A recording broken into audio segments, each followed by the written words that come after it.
So let's start the discussion with the PDF. तो जितना हम लोगों ने कल पढ़ा था उसके बाद देखते हैं.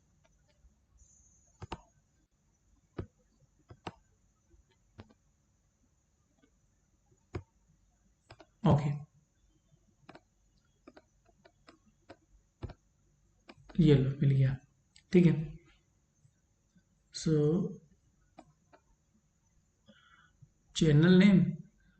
चैनल का नेम है एजे फिजिक्स.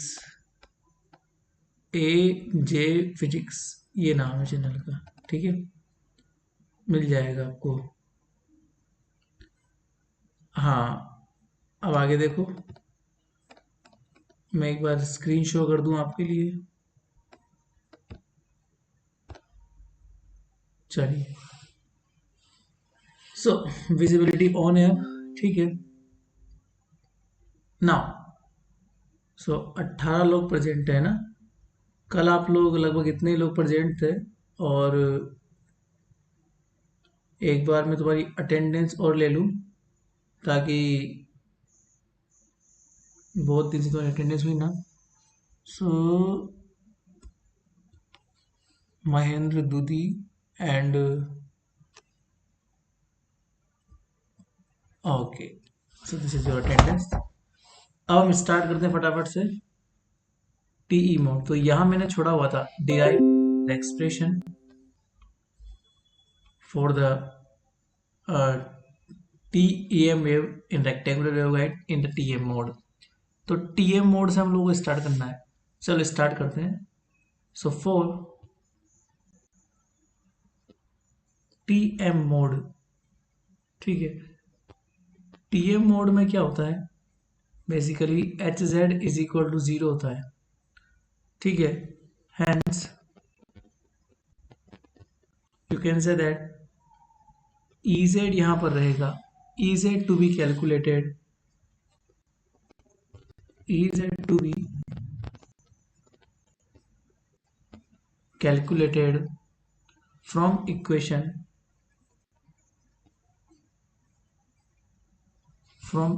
अब ऊपर जो मैंने कल आपको इक्वेशन लिखाई थी, जहां जहां पे EZ आया था वहां से हम कैलकुलेट कर लेंगे. ठीक है ना. तो मैं आपको दिखा देता हूँ एक बार कि कौन कौन सी इक्वेशंस थी वो. फ्रॉम इक्वेशन, अब ये तो आपको याद रखनी पड़ेगी इक्वेशंस. ओके. सो 19 एंड 20 दो इक्वेशंस है ये. मैं लिख भी दूंगा नीचे, डोंट वरी. आपको याद नहीं होगी वो इक्वेशंस. From equation 19 and 20. तो 19 और 20 से हम लोग इसको करेंगे सॉल्व. अब 19 और 20 में कुछ इस प्रकार से थी. तो एक तो एच वाई था. So h y is equal to minus gamma upon h square delta h z upon delta y minus iota omega epsilon upon h square delta e z upon delta x. एक तो ये थी equation number 19. अगर आप लोगों ने revise किया हो बैठ के एक बार तो आपको याद होनी चाहिए इक्वेशंस. मैंने आपसे कहा था कि इक्वेशंस जो है बहुत इंपॉर्टेंट. ये एच कट नहीं है, एच ही है. गलती से एच कट लिख दिया हो. ठीक है. So delta h z upon ये plus iota omega upon h square and delta e z upon delta y. Equation number 20. Is it. अब आपको यहाँ पर क्या बाउंड्री कंडीशंस यूज में लेनी है, क्योंकि बिना बाउंड्री कंडीशंस काम नहीं चलेगा. सो नाउ एट, मैंने कल भी आपको समझाया था बाउंड्रीज कौन कौन सी है. तो y is equal to 0 and y is equal to b. ये हमारे पास दो बाउंड्रीज है. इन बाउंड्रीज पर बेसिकली ई एक्स का वैल्यू 0 होगा, है ना. ये याद रखनी है बस आपको. एंड साथ में ई जेड भी 0 होगा इन बाउंड्रीज, क्योंकि बाउंड्रीज पर फील्ड कंपोनेंट 0 होते हैं. Now at y is equal to 0, sorry y की तो हो गई ना, अब x की बची है. तो दूसरी बाउंड्री जो है वो x की बाउंड्री है। So x is equal to 0 and a, ठीक है। यहाँ पर EY 0 होगा और एक EZ तो 0 होगा, मतलब फील्ड कंपोनेंट 0 होंगे। HZ तो ऑलरेडी 0 है। अब इसको थोड़ा ध्यान रखना बाउंड्री कंडीशंस को। एंड एक और चीज याद रखना, we know the wave equation, यहां से भी आपको याद होनी चाहिए, we know the wave equation. तो ये भी पता होना चाहिए आपको क्या होता है, that is Laplacian of e is equal to gamma square e, है ना। अब यहाँ पे गामा स्क्वायर जो है वो क्या होता है, here gamma square is nothing but it just minus omega square mu epsilon, like wave constant, मतलब नंबर कांस्टेंट। अब ये याद रख लिया आप लोगों ने, तो फ्रॉम मैक्सवेल थर्ड इक्वेशन आपको बताइए कर्ल ऑफ ई कितना होता है, curl of e is equal to होता है माइनस म्यू, ये मैक्सवेल थर्ड इक्वेशन है, ठीक है। और ये चीज हम लोग पहले भी लिख चुके हैं, डेल अपॉन डेल टी जहां भी आएगा डेल अपॉन डेल टी की जगह आयोटा ओमेगा लिखना होता है। तो ये चीज तो ऑलरेडी नोन है कि डेल अपॉन डेल टी की जगह आयोटा ओमेगा लिखना होता है, ठीक है। तो आयोटा ओमेगा और ये एच, ठीक है। तो ये तो आपको पता है, ये कल भी लिखवाई थी, डेल अपॉन डेल टी की जगह iota omega. Now taking the curl of on both side, अब यहाँ पे अपन कर्ल लेंगे, so taking the curl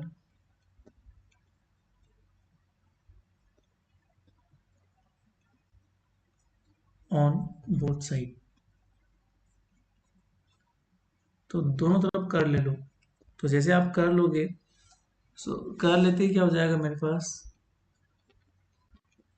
curl of ई, यहाँ पर कितना हो जाएगा मेरे पास माइनस म्यू आई ओमेगा, ये तो कौन, ये तो कोई वो है नहीं वेक्टर, वेक्टर जो है वो एच है, तो इसके ऊपर वेक्टर लग जाएगा।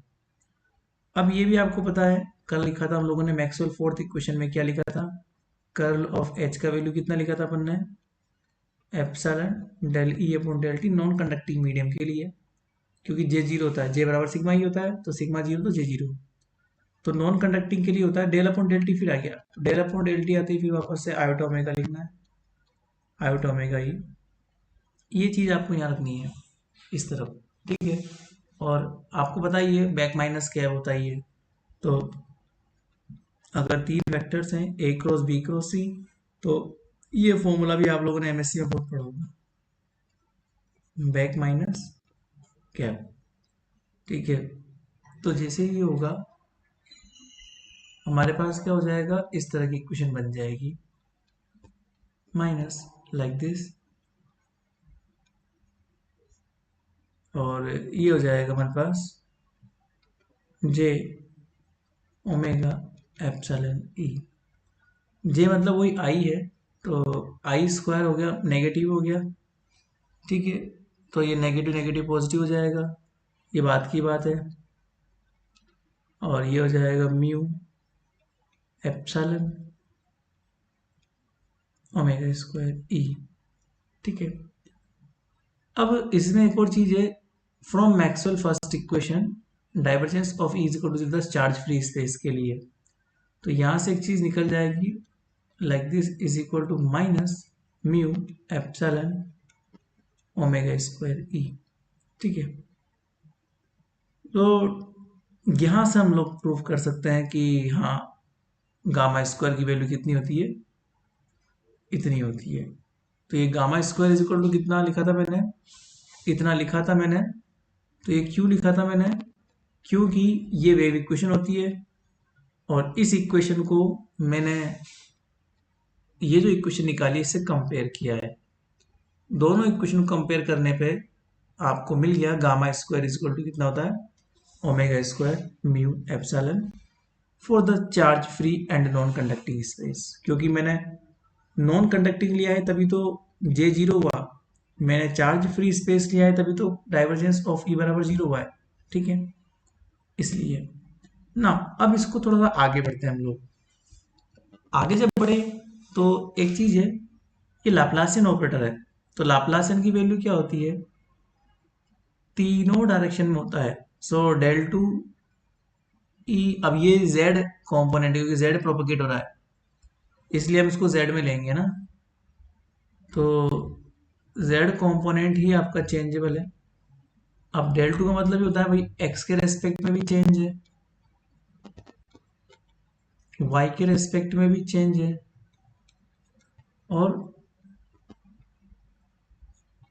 z के रेस्पेक्ट में भी चेंज है। ठीक है, and it is equal to minus mu epsilon omega square and e z, is it. अब अगर हम इसको सोल्व करते हैं, फिर इसका एक सॉल्यूशन लेके चलते हैं, वी नो दैट ये जेड ही है, वाई कहाँ से आ गया, this is also Z. So let the solution of this equation having the wave solution, और वेव सॉल्यूशन जो होगा वो होगा ई जेड, जो कि एक्स वाई जेड तीनों में होगा। तो ई जो है वैसे ही डिपेंड होगा, एक्स पे भी डिपेंड है, वाई पे भी डिपेंड है, जेड पे भी डिपेंड है। तो ये जब तीनों पे डिपेंड है तो ये एम्पलीट्यूड पार्ट है which also depends on x y z, and this is the propagation part, मतलब फेज पार्ट। ये जो फेज पार्ट है वो प्रोपगेशन को बताएगा। सो किसी भी वेव इक्वेशन के दो पार्ट होते हैं वेव सॉल्यूशन के, एक तो होता है एम्पलीट्यूड पार्ट जो उसके मैक्सिमम को बताता है, this is called amplitude part, और ये जो होता है ये प्रोपगेशन पार्ट है जो डायरेक्शन ऑफ प्रोपगेशन को बताता है। सो ultimate this is the propagation part. अब ऑब्वियस सी बात है जेड में प्रोपोगेट करिए ना आपके वेव, तो ये जेड आ गया, इसलिए यहाँ पे जेड आया है। अब थोड़ा सा इसको एलिब्रेट करेंगे, वेरिएबल सेपरेशन मेथड काम में लेंगे हम लोग।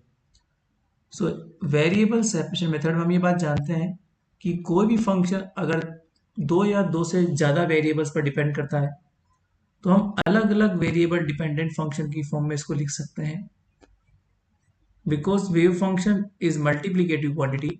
तो अगर तीन वेरिएबल पर डिपेंड करता है तो हम इसको तीन वेरिएबल के मल्टीपल में सोल्व करते हैं। ठीक है, इस चीज को आप लोग यहाँ पुट कर सकते हो, और यहाँ पुट करने के बाद में फिर क्या करते हैं, जो जिस पर डिपेंड कर रहा है वो अंदर रहेगा, बाकी दोनों वेरिएबल बाहर आ जाएंगे। जैसे x पर डिपेंड कर रहा है तो x अंदर रहेगा, बाकी y z बाहर आ जाएगा।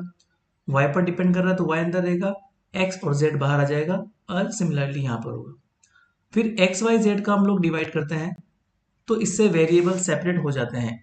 So from variable separation method, so from variable separation, BSc second year mathematical physics के लास्ट चैप्टर में आपने ये काम किया है, बहुत बार किया है, तो बार बार नहीं करेंगे। वेरिएबल सेपरेशन में क्या करना होता है, जैसे आप डिवाइड करोगे एक्स वाई जेड से तो ये एक्स वाला फैक्टर अलग हो जाएगा, del two x upon del x square, y वाला अलग हो जाएगा, del two y upon del y square, और जेड वाला अलग हो जाएगा, del 2 z upon del z square, is it? And it's just equal to minus omega square mu epsilon, और यहाँ पर भी क्या था कि x, यहाँ पर भी क्या था, x y z आएंगे, जब आपने डिवाइड किया तो फिर वो कट जाएगा, तो ये हटेगा ही नहीं, तो बचेगा ही नहीं वो। ठीक है, ये हमारे पास इक्वेशन नंबर जो है 23 आ गई शायद, है ना, 23 आ गई, ऊपर से नंबर मुझे याद नहीं आ रहा, 23 ही होगी। ठीक है, जो भी आपका चल रहा है ले लेना आप लोग 23। अब यहाँ पे ये चीज भी है, जैसे मान लो अगर यहाँ पे अगर इसको हम z के रेस्पेक्ट में डिफरेंशिएट करेंगे तो माइनस गामा आगे आ जाएगा, बाकी सब कुछ वैसा का वैसा ही रहेगा। सो हम ये बात बोल सकते हैं कि डेल अपॉन डेल जेड बराबर कितना हो जाएगा, माइनस गामा, क्योंकि z के रेस्पेक्ट में आपको करना पड़ेगा डिफरेंशिएट। एम्पलीट्यूड तो कांस्टेंट पार्ट तो डिफरेंशिएट होगा नहीं, तो केवल ये पीछे वाला एक्सपोनेंशियल ही होगा डिफरेंशिएट, तो माइनस गामा आगे आ जाएगा, तो डेल अपॉन डेल जेड ही हो जाएगा। तो यहाँ से अगर आपको del two upon del z square निकालना है तो गामा स्क्वायर हो जाएगा, इस इट बहुत सिंपल सा है। तो ये काम करो आप लोग, तो ये जैसे आप करोगे तो यहाँ पर आपके पास में ये चीज़ मिलेगी आपको। ये वाली स्टेप तो ऐसी कैसी रहेगी, पहली स्टेप, दूसरी स्टेप में भी कोई चेंज नहीं है, हाँ यहाँ पे जरूर चेंज आएगा, और यहाँ पर वो चेंज आएगा बस केवल कि प्लस 1/z, और ये हो जाएगा गामा स्क्वायर जेड, क्योंकि del two upon del z square कितना हो जाएगा, गामा स्क्वायर हो जाएगा। तो इस वजह से हम ये चीज लिख सकते हैं, ठीक है, गामा स्क्वायर की फॉर्म में। और भी एक और चीज आप लोग कर सकते हो, del two upon del z square, so you can write here now like this, z से z एलिमिनेट, क्योंकि अब आप लोग डिफ्रेंशिएट कर दिए, तो डिफ्रेंशिएट कर देने के बाद में काट सकते हो, कोई इशू नहीं है इस तरीके से। अब उसके बाद में जो बचा वो कितना हो जाएगा, 1/x del two upon del x square plus 1/y del two upon del y square is equal to minus omega square mu plus ये गामा स्क्वायर इधर लिया, ठीक है। यही चीज मैंने कल आपको लिखवाई थी एच स्क्वायर, अगर आपको ध्यान हो, ठीक है। तो इसको आप is just equal to minus h square लिख सकते हो हियर, वापस लिख लो यहाँ पे, h square is nothing but omega square mu plus gamma square, ठीक है। नाउ अब ये बात बोलो, ये और ये अलग अलग टर्म्स है, अलग अलग वेरिएबल डिपेंडेंट है, ये भी अपने आप में एक अलग वेरिएबल पर डिपेंडेंट है, ये भी अपने आप में एक अलग वेरिएबल पर डिपेंडेंट है, क्योंकि वेरिएबल सेपरेट हो चुके हैं। तो ये पहला टर्म केवल x पर डिपेंडेंट है, दूसरा टर्म y पर डिपेंडेंट है। तो from the variable separation method हमने एक बात बोली थी कि जब भी दोनों अलग अलग वेरिएबल पर डिपेंड होते हैं तो ये अलग अलग कांस्टेंट के बराबर माने जा सकते हैं, ये होता है variable separation method. So we can say that इन दोनों टर्म्स को हम अलग अलग, इसको नंबर नाम दो 23 नंबर के बाद 24 नंबर, और ऐसे बोलेंगे कि दोनों टर्म्स इंडिपेंडेंटली अलग अलग कांस्टेंट के ऊपर डिपेंड होगी। कैसे होगी देखो, here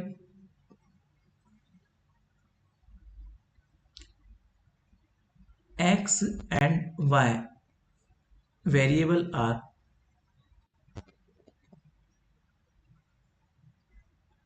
independent to each other,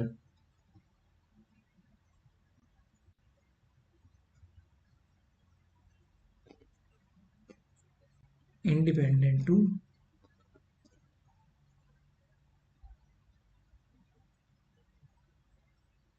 each other। सो अलग अलग कांस्टेंट के बराबर मान लो इनको। सो मैं यहाँ पे 2 लाइन खींच दे रहा ताकि जल्दी काम हो जाएगा। सो 1/x del two upon del x square, ये एक नए वेरिएबल पर डिपेंड होगा और उसको नाम दे देगा 1 minus k x square. Similarly 1/y del two y upon del y square, इसको एक नाम देंगे माइनस के वाई स्क्वायर, ठीक है। सॉल्व करेंगे इसको, है ना, अलग अलग फॉर्म में। आप लोगों ने बहुत बार सोल्व किया होगा, 1D बॉक्स की जो प्रॉब्लम होती है ना, वहां भी कुछ इस प्रकार की समीकरण बनती है, पार्टिकल इन 1D बॉक्स में ना, del two y upon del y square plus this is the simple second order differential equation having the solution, ठीक है ना। तो सॉल्यूशन तो आपको पता ही है कि 1D बॉक्स जैसा ही होगा इसका। सो ये अलग अलग कांस्टेंट होंगे, इसमें a1 कांस्टेंट होगा और ये हो जाएगा cos के एक्स एक्स। जनरल सॉल्यूशन लिख दो, यहाँ पर क्या लिख दो, जनरल सॉल्यूशन इस तरीके से निकलते हैं। तो b1 साइन के एक्स एक्स, इसको नाम होगा 25। और सिमिलरली यहाँ जनरल सॉल्यूशन क्या हो जाएंगे, इसको भी आप बोल सकते हो a2 cos के वाई बाय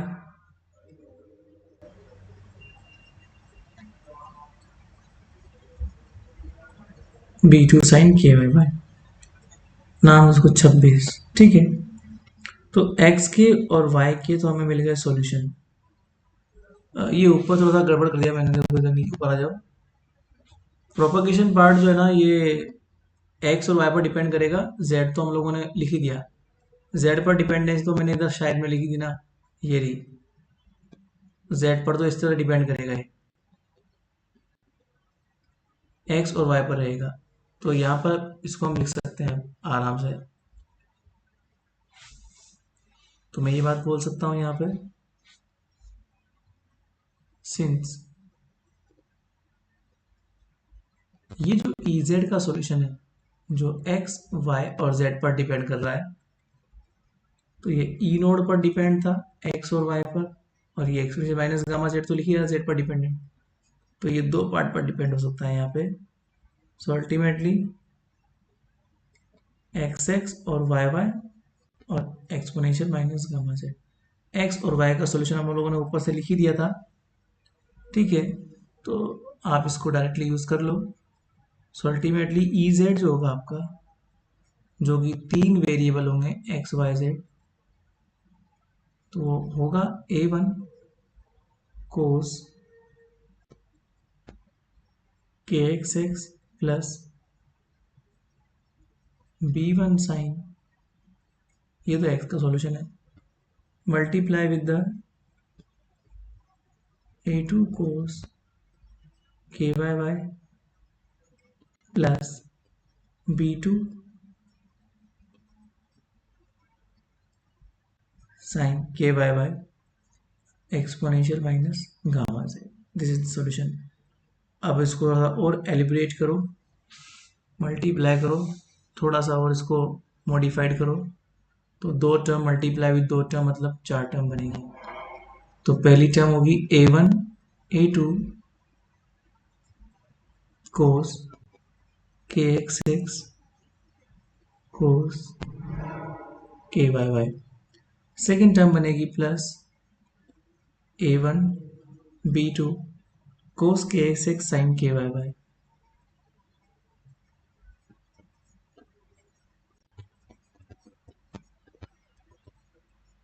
तीसरी टर्म बनेगी B1 A2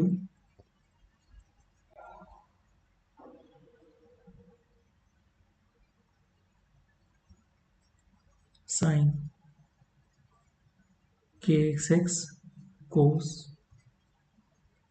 KYY। और चौथी टर्म बनेगी प्लस B1 B2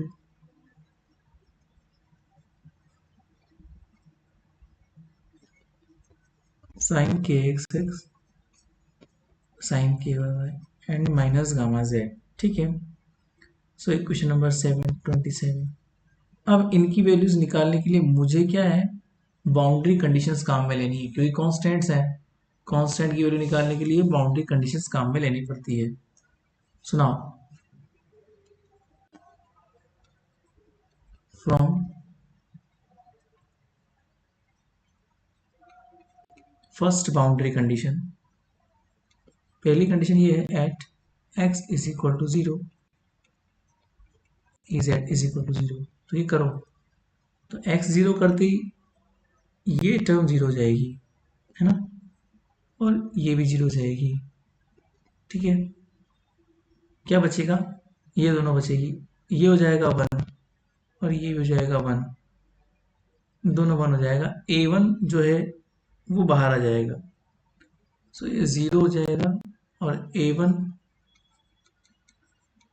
A2 ये बचेगा कोस KYY प्लस साइन KYY। यहाँ से आपको एक चीज़ दिख रही है, और ये हो जाएगा A1 B2, A1 बाहर आ जाएगा और अंदर बचेगा A2 कोस KYY और B2 साइन KYY।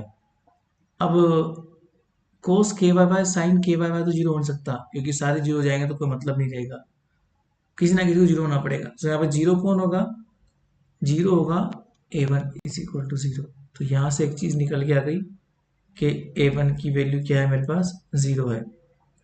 जैसे ही आपने A1 को 0 किया, सो फ्रॉम इक्वेशन 17 इस चीज को 17 में पुट कर दो, A1 को 0 कर दो, ये 0 हो जाएगा, ये 0। तो फर्स्ट टू टर्म्स 0 हो जाएगी, लास्ट टू टर्म्स बचेगी हमारे पास। So equation 17 becomes 27 becomes 27 becomes, तो जो लास्ट टू टर्म्स बच रही है वो कौन कौन सी है मेरे पास? E z x y z is just equal to b1 a2 sin kxx and cos kyy plus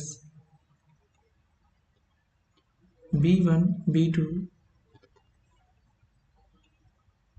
sin kxx और sin kyy, ठीक है। और ये तो है ही सही। नाउ अब बाउंड्री कंडीशन दूसरी काम में लेंगे। So second boundary condition from second boundary conditions वो ये बात बोलती है at y is equal to 0 e z 0। तो ये करो फिर, तो y 0 करती ये 0 हो जाएगा, तो इसका मतलब ये है केवल 0 और a2 ये बच गया हमारे पास, इतना ही बचेगा। अब इसके बाद में ये हो जाएगा बेसिकली कि, या फिर एक काम करो, ये कंडीशन यहां मत लगाओ, इसको यहां नहीं लगाना, और यहां लगा भी तो कोई दिक्कत नहीं है। अब b1 जीरो, इनमें से कोई ना कोई तो जीरो होगा। b1 नेवर भी जीरो, क्यों नहीं होगा जीरो? इस समय नहीं होगा जीरो फिलहाल के लिए, क्योंकि हमने a1 को पहले ही जीरो मान लिया। अगर b1 भी जीरो हो जाएगा तो एक बार बताओ, a1 तो हमने जीरो कर दिया, अगर b1 भी जीरो हो गया मान लो, तो फिर तो x कॉम्पोनेंट की कोई वैल्यू नहीं रहेगी। ऐसा इम्पॉसिबल है कि ऐसा ना हो, x तो रहेगा, अगर कैलकुलेशन में है तो x रहेगा। सो अगर a1 जीरो मान लिया, b1 को जीरो मत मान लेना, तो b1 नेवर भी जीरो, तो जीरो कौन हो जाएगा फिर उस स्थिति में? a2 जीरो हो जाएगा, ये हम जीरो लेंगे, ठीक है। जैसे ही a2 जीरो ले लेंगे, सो a2 के जीरो लेते ही ये हमारे पास इक्वेशन नंबर 28 है, यहां पर आप 28 के अंदर रख दो। सो 28 becomes 28 becomes, you can say that b1 b2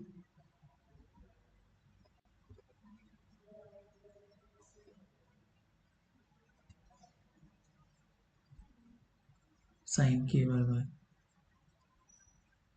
ये एक नया कांस्टेंट मान लो, ठीक है। So this is a new constant,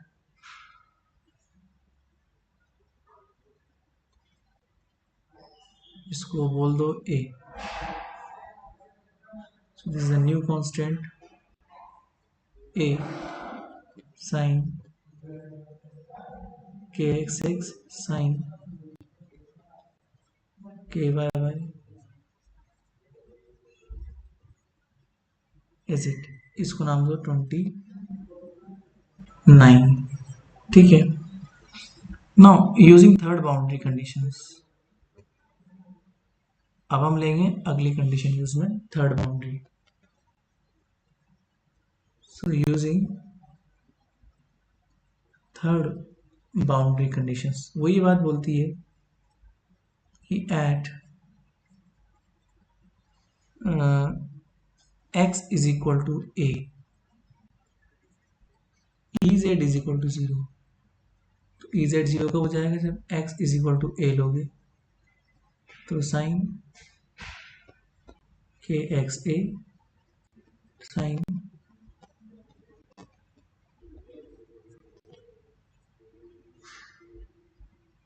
just wait करना,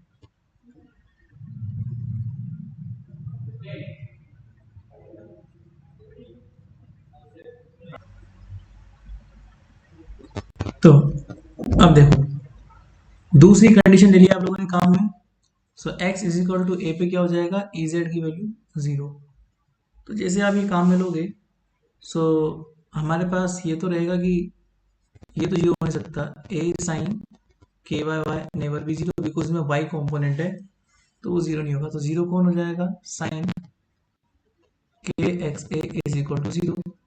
और ये जीरो कब होता है, जब साइन की वैल्यू कोई भी एक वैल्यू मान लो, इसको जैसे एम पाई बोल दो, जहाँ पे एम का वैल्यू अलग अलग होता है, 0 1 2 3 लाइक दिस।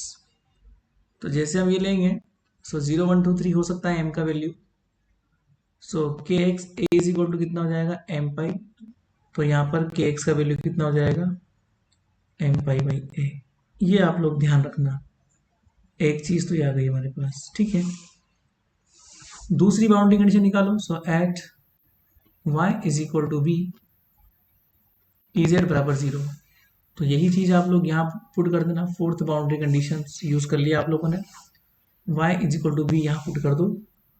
तो ये कितना हो जाएगा मेरे पास, e z is equal to a sine के एक्स एक्स और साइन के वाई बी एक्सपोनेंशियल माइनस ये, और ये जीरो के बराबर है इसे। सेम वही रामायण, अब ये तो जीरो होगा नहीं, तो जीरो कौन हो जाएगा, साइन के वाई बी, ये जीरो हो जाएगा मेरे पास, है ना। तो ये मैं जीरो बोल सकता हूँ, और इसको मैं एक नया क्वांटम नंबर नाम दूंगा इंटीजर की फॉर्म में। तो ये मेरे पास कितना हो जाएगा, K Y is equal to N pi by B, इस फॉर्म में, है ना। ये छोड़ो, तो ये कंपेयर करने कितना क्लियर हो जाएगा। तो 1D बॉक्स में भी ऐसे करते थे हम लोग। सो के एक्स की वैल्यू आ गई, के वाई की वैल्यू आ गई। सो इक्वेशन 29 बिकम्स, अब यहाँ पर के एक्स के वाई की वैल्यू रख दो। So equation 29 becomes like Ez is equal to a sin m pi upon x और sin n pi upon b and y exponential minus gamma z, ठीक है। अब टीएम मोड की यहाँ पे बात चल रही है। सो ये मेरे पास टीएम मोड में एच जेड तो जीरो होता है, बट ये ई जेड का सॉल्यूशन होता है, final solution. So we can say that ये हमारे पास निकल चुका है। Now for TM mode H Z is equal to zero, तो आप लोग क्या करेंगे, एच जेड को जीरो कर देंगे। सो अब हम लोग बारी बारी से जैसे एच जेड जीरो कर देंगे, तो यहाँ पे आ जाओ, ये इक्वेशन नंबर 30 हो गई। सो यूजिंग 30, इसको लिख दो 31। सो यूजिंग 30 एंड 31 इन कहाँ यूज करना है, 90 19 20 21 और 22। देखो कैसे यूज करना है, 19 20 21 22 में फील्ड कॉम्पोनेंट्स हैं आपके पास में, आ जाओ ऊपर देखो। तो 19 20 21 22 अपन ने कल लिखी थी, मैं आपको दिखा देता हूँ कौन कौन सी थी। तो वो थी ये वाली इक्वेशंस, है ना, ये वाली, ये फील्ड इक्वेशंस जो मैंने आपको बार बार बोल रहा हूँ इनको लर्न करना है, ये लर्न करने वाली इक्वेशंस थी 19 20 21 22। एच जेड की वैल्यू को आपको जीरो पुट करना है, तो ये वाला फैक्टर जीरो हो जाएगा, ये वाला फैक्टर जीरो हो जाएगा, ये वाला फैक्टर जीरो हो जाएगा, और ये फैक्टर भी क्या हो जाएगा, जीरो हो जाएगा, जैसे आप एच जेड जीरो करोगे टीएम मोड के लिए। अब रही बात ई जेड की, तो 19 के अंदर ई जेड को एक्स के रेस्पेक्ट में डिफ्रेंशिएट करना है, 20 में वाई के रेस्पेक्ट में करना है, 21 में एक्स के रेस्पेक्ट में करना है, और 22 में वाई के रेस्पेक्ट में करना है। कर दोगे, ई जेड की वैल्यू आपने निकाली हुई है, तो मैं नीचे कर दे रहा, आपकी सुविधा के लिए मैं कर दे रहा, ठीक है ना। तो आ जाओ नीचे, एच एक्स एच वाई ई एक्स ई वाई, ठीक है, आ जाओ नीचे। ये ई जेड का वैल्यू आपने निकाल ही लिया, बस। अब देखो एच एक्स की बात करते हैं, तो एच एक्स में क्या था कि ई जेड को वाई के रिस्पेक्ट में करना था, तो वाई के रिस्पेक्ट में करोगे तो वाई का मल्टीपल क्या है, एन पाई अपॉन बी वो आगे आ जाएगा, ठीक है। सो आयोटा ओमेगा एप्सिलॉन ये तो पहले से ही था, अपॉन एच स्क्वायर ये भी पहले से ही था, वाई के रिस्पेक्ट में करते ही कितना हो जाएगा, एन पाई अपॉन बी आगे आ जाएगा, ठीक है। बाकी तो कोई दिक्कत नहीं है, a sine m pi upon b ये तो वैसा का वैसा ही रहेगा, वाई के रिस्पेक्ट में किया तो साइन का कितना हो जाएगा, कोस हो जाएगा, तो ये कर दो cos n pi upon b y, ऐसे ही यहाँ करना है एच वाई, इसमें नेगेटिव में था ये, तो नेगेटिव में था ये, इसमें एक्स के रेस्पेक्ट में करना है तो एक्स का मल्टीपल बाहर आ जाएगा, और ये एक्स वाला ही जो साइन था वो कोस हो जाएगा, एक्स वाला साइन जो था वो अब कोस हो जाएगा, so cos n pi by b, sorry cos M pi by A,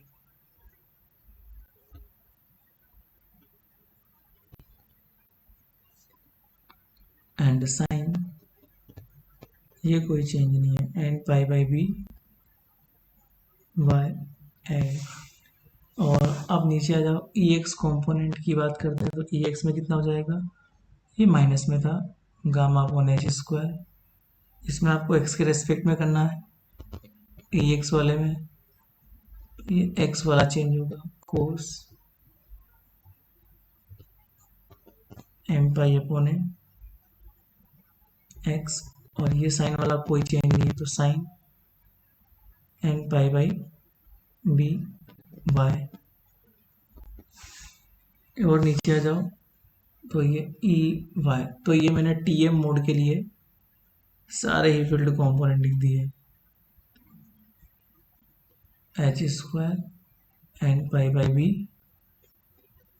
A sign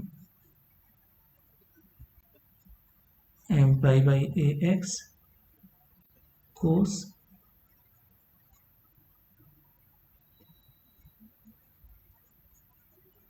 ठीक है। So we can say that यहाँ पर अगर हम वैल्यूज पुट करते हैं एम और एन की, अलग अलग वैल्यूज के लिए अलग अलग मोड पॉसिबल होता है, एम और एन की अलग अलग वैल्यूज के लिए अलग अलग मोड पॉसिबल होते हैं, आप चाहो तो कुछ भी लिख सकते हो।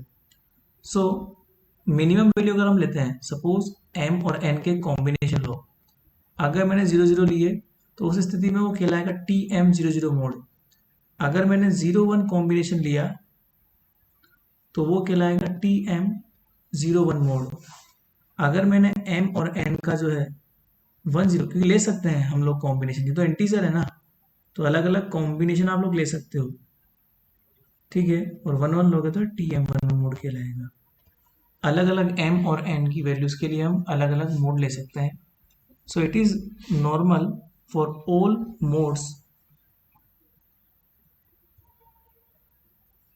It is normal for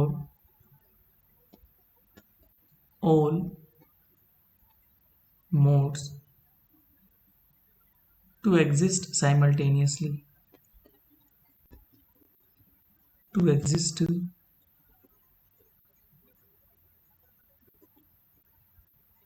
simultaneously in a given waveguide, in a given waveguide, actually only the dominant mode, dominant का मतलब होता है सबसे lowest mode, actually the dominant mode, only the dominant mode propagates, ऐसा क्यों होता है मैं कल बताऊंगा, आज तो नहीं बताऊंगा, ये केवल डोमिनेंट मोड ही प्रोपेगेट होता है, and the higher modes near the sources and higher modes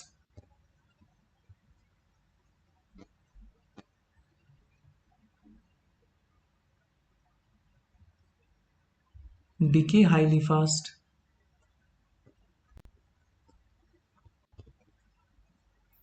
decay highly fast near the sources, near the sources and discontinuous। तो ये जो हायर मोड्स होते हैं ना, वो डिसकंटिन्यूस होते हैं। तो इसका मतलब ये होता है हायर मोड्स प्रोपेगेट नहीं हो सकते, केवल डोमिनेंट मोड ही प्रोपेगेट। डोमिनेंट मतलब सबसे lowest cut off frequency mode, ठीक है। तो ये होता है। अब इसके बाद मैं कल लिखाऊंगा, ठीक है। अभी तो हो गया काम, इतना ही करते हैं हम लोग। इसके बाद से मैं कल लिखवाऊंगा आपको, है ना। चलिए, अटेंडेंस मैंने ले ही लिया आप लोगों की। अब हम कल मिलेंगे। Bye bye.